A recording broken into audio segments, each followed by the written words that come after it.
Every American woman that has been with Jamaican men. Wagwan. Claim those men have eaten below the waist.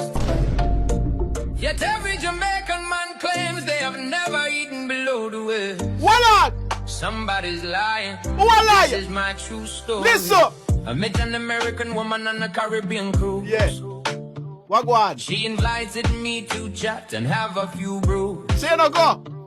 I say no to the brews cause I don't get drunk. I just love to get high off the purple skunk. So I sat down with her just to conversate. Alright. We chat and laugh till it was getting late. Yeah. She invited me back to her cabin. No doubt in my mind she wanted the stabbing. But she closed the door and said, get on your knees and nibble on this kitty like a rat on cheese. Now I love cheese, but I'm not no rat. No. And I love kitty, but not like that. So No. I said, lady, let me tell you this fact. Tell I'm her. a Jamaican man and we Tell don't her. do that. She said, that's the biggest lie told in her face.